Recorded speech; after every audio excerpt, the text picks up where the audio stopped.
There's no use tiptoeing around the pressure that people are under. You know what we're up against. You see it every day at the supermarket, in your pay packet, when the electricity bill arrives. The IMF warning in a new report today that there is a risk of a global recession. JP Morgan now seeing a recession in Europe. The China slowdown, the China problems that we're having. It's become normal for a new government to come into office announcing things were much worse than they thought and attempting to reset expectations. But Jim Chalmers' job this time around is slightly different.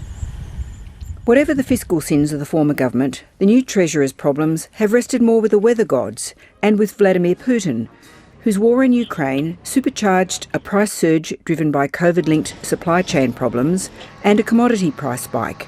There is essentially just one underlying problem, inflation. The question is how long the inflation surge lasts. There are reasons to be cautiously optimistic about some of those factors. Some commodity prices have already begun to ease. Supply chains are beginning to be put back together again. Container shipping costs have fallen quite significantly over the last few months. Probably the last great global inflationary spike was the OPEC oil price shocks of the early 1970s. They hit a very different Labor government. Gough Whitlam, heading a Labor Party that had been out of office for 23 years, was not going to be dissuaded from an ambitious and reforming big spending agenda set in the pre-OPEC days. We reject all panic talk of crisis and doom. Now, a new Labor government is having to adjust its expectations and that of the electorate. It's not a question this time of having to dump big spending promises. It didn't make all that many of them.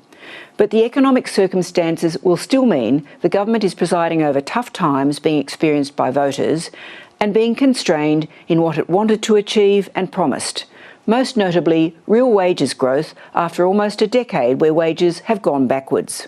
Real wages growth relies on moderating inflation and getting wages moving again.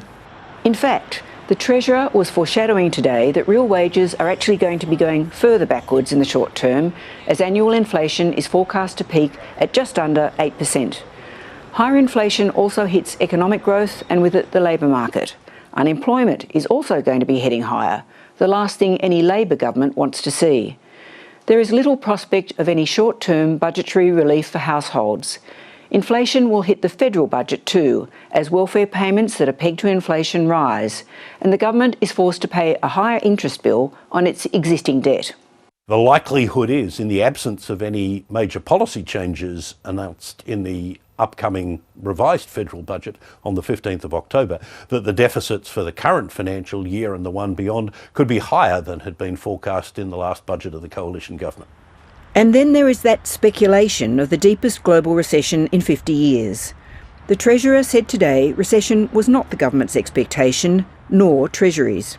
I think the economy is in a reasonably strong position at the moment because there has been so much growth and so much momentum. They've got a lot of fat in the system really to continue growth, in slowing growth, but without falling into a recession. Dr Don Russell was Paul Keating's most senior and trusted advisor as Treasurer and Prime Minister through the boom and bust of the recession of the early 1990s. They were different times. In the 1980s, Labor used the budget and wages policy in novel ways to try to curb inflation. But an unrelenting asset boom and entrenched high inflation eventually took their toll.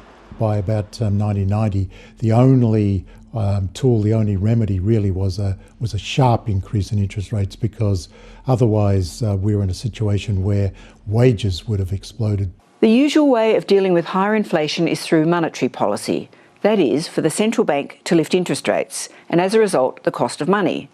Some might question why this would have any impact on inflation that is surging as a result of higher vegetable prices or war-induced shortages. Central banks don't know how high they need to raise interest rates in order to get inflation down to where they want it to be. The structure of most economies has changed considerably since the last time they were seeking to bring inflation down from these sorts of levels.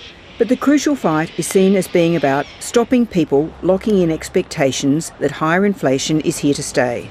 Monetary policy is probably the most effective way of handling people's beliefs about inflation. When inflation is accepted at running at 6, 7, 8%, people just build that into their base notion about what they want on wages, what they're willing to pay in the way of interest rates. Because if you think inflation's running at 8%, if you're paying 8% on your mortgage, you think that's a bargain. Which brings us to what the Albanese government can do about the current circumstances.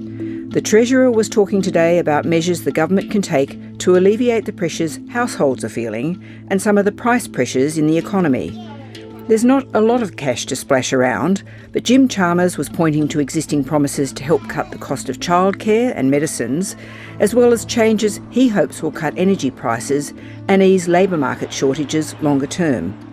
Responsible cost of living relief with an economic dividend in a time of higher inflation. He will be hoping that, whatever the short-term pain, the inflationary clean-up, at the very least, will be quick.